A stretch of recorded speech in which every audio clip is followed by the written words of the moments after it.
Magandang araw mga kapihikan! Welcome to Yuri TV and welcome to Baguio City! Dito na nga po kami. Pupunta na kami ngayon sa aming transient house, ang aking mga office mate. Kaya ituturo ko kayo mamaya kung ano yung tsura ng magiging transient house namin. Kaya maraming salamat for watching at tabayanin ko yung mga susunod na kabanata at samahan nyo ako dito sa adventure natin sa Baguio City.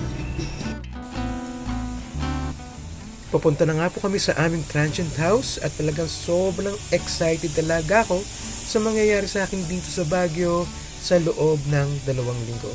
Kaya tara!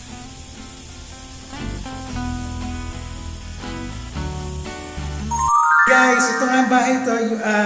Marami siyang rooms. Actually, parang 4 na rooms siyang inoccupy namin dito dahil ay lang kami, 14 kami na nagpunta rito. So ito yung room ng manager. Siyempre, solo na siya rito. Ito yung room ng mga lalaki. At dito naman yung room ng mga babae. So you can see talagang ang ganda ng mga rooms nila, ang lalaki. Sige, tingnan natin, pasukin natin.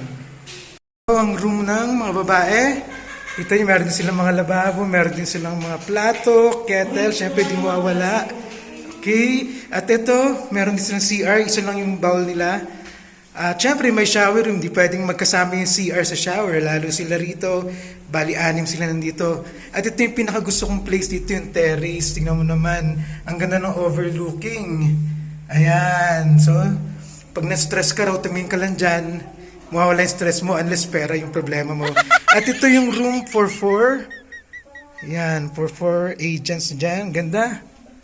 At syempre kasama natin ang mga gandang TLs. Eto, si TL Mean, si TL Kat. Kumusta naman kayo? Malamig, no? Maganda ba yung room ninyo? Super. Sige nga, i-describe nyo nga. Ang ganda ng ano. Ito yung room namin. So, meron kaming magandang Malaking. view. Anong view mo? Ito yung view namin. Ang ganda. Parang... Sirang sasakyan. Ayan. Okay, ikaw naman TL Kat. Anong masasabi mo sa double deck ninyo?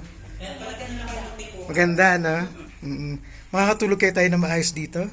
Parang kahit di natin kailangan ng aircon. Kaya nga eh. Actually, walang mga aircon kahit electric pan wala rito sa transient house na to. Pero malamig. Pero tingnan mo. Lalong inuulan. Yan. Sobrang ganda ng Kaya view. nga, yun. Overlooking. Pwede ka mag-emote dito. Tsaka may mga malapit na transient. Ang tanong marami, may mga tindahan kaya rito? Yes po. Ayan, kung gusto niyo guys pumunta dito, may transit dito na Ayan. malapit. Balay Dominic. Baka naman, Balay Dominic! Ikaw ang nagpo-promote sa'yo ba yan? Soon! Ang gaganda ng bahay dito. Oh. Puro mga transient house. Ayan. So, yan. So, thank you mga TLs. See you. Punta naman tayo sa room ng manager. To my room. Here you can see the table. Of course, it is made up of very good quality. And this is the chair. And also, this is my kitchen. So, this is just for one, right? Yeah, this is a solar room. Wow. Yeah. So, we have electric kettle. We have the magic takore. We also have the plates, cups, and spoon and fork. And we also have our lavabo. Gripo. Yay! How about the CR? And here's the CR, guys. This is the most exciting part. Wow! Wala tayo, no? Ganda. So, hindi po natin alam kung nasan yung switch niya. Nasan po ba yung ilaw niya for today's video. And wala po siyang switch. Wala siyang switch kaya madilim. There. Ayun. So, Alright, so as you can see guys, it is divided into 2 portions. Meron po tayong, ayan, for toilet. And we also have our shower with heater. Okay? As you can see, this is the heater. wow. Alright. Very good. Okay, and that's it for today's Your video. bed. And this is my bed. Very simple, very humble. And I also have The Orocan. the Orocan. Orocan baka naman. Okay? So yan, it's empty, guys. Wow. Mamaya marami ng laman yan. Yes, later Okay, on. so thank you so much. See you. And ito naman yung room ng mga lalaki. Almost the same as ladies' room. Pero gan, meron din lababo, may mga plato, kettle, at syempre hindi mawawala ang bathroom with heater at ang ating bowl. And meron silang terrace din dito na makikita yung overlooking na katulad na nakita natin sa ladies room. Okay, at ito yung mayroong 2 kwarto. Ito yung isa, medyo madilim. Yan, with double deck and with cabinet na Nara. At ito yung room namin, makakasama ko si Marvin. Okay, so ganun din, double deck. Siyempre, dapat dito ako sa baba dahil medyo nahihirapan na akong pumanik. Nalibot ko na kayo sa room namin at mukhang masarap matulog dito. Siyempre, kaya nga kami nag-rent ng ito para makapagpahinga at sa tingin ko talaga makakapagpahinga kami ng gusto. Lalo na sa atmosphere nila, lamig, sarap matulog. Ayan, mayat maya nga pong ulan dito sa Baguio. Hindi man lang nagpapakita si Haring Araw, kaya talagang lalong masarap matulog. Ito talaga yung tinatawag nating bed weather. Palakad na tayo ng palengke, pauwi na tayo ng office. Yun naman, yan yung University of Cordillera. Medyo umuulan na naman dito sa Baguio, almost everyday na lang.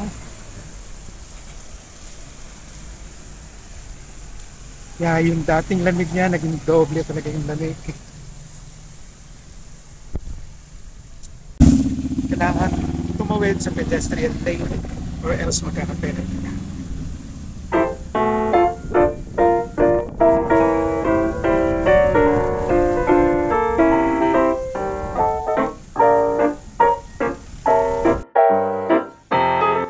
Dito na tayo sa Session Road.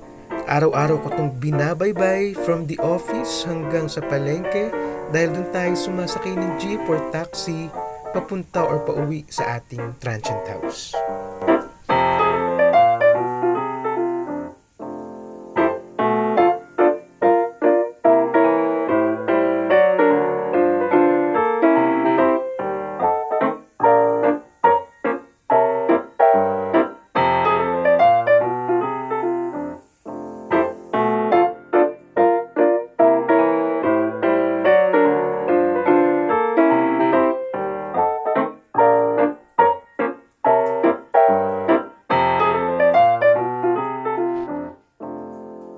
Ito nyo naman ang aking background. Tignan nyo. Wow, sobrang ganda. Di ba? Para siyang portrait. Napakalamig pa rin dito. It's 12 noon. Pero nakita nyo naman, it's still foggy. At talagang mararamdaman mo na nunuot talaga sa buto yung lamig. Kanina nakasando pa. Ito lang talagang isa sa mga gusto ko rin sa Baguio. The view and the climate. Siyempre, yung mga tao dito napansin ko, halos lahat mababait din sila. Kalmado. Kung gaano kalamig yung panahon, ganun din kalamig yung kanilang mga ulo ngayon. As compared dun sa last time na nagpunta kami, ano ba yun, bago magpasko, parang mga stress yung mga tao, siguro dahil sa magpapasko nga.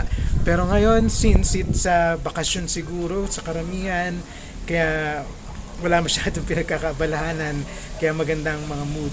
Kaya lalo kung makita mo yung ganyan, kagandang view, di ba? Wow, saan ka pa? So yan, nandito ako ngayon sa pinakataas ng bahay na transient house na tinutuloy namin. Ay under construction siya actually. Pero pumanik ako, sana hindi ako mahuli nung may-ari. Siyempre, kailangan ko na rin bumalik ng Maynila. Nandito lang ako for 2 weeks at siguradong mamimiss ko ang klima rito na napakasarap, ang masasarap na pagkain, ang mga mababait na tao sa office, at syempre yung mga nakasama ko, yung mga colleagues ko nakasama sa bahay. Lastly, hindi ko talaga makakalimutan ang magandang experience ko dito sa Baguio. Maraming salamat. Thanks so much for watching. Enjoy the rest of the day and God bless. Bye-bye.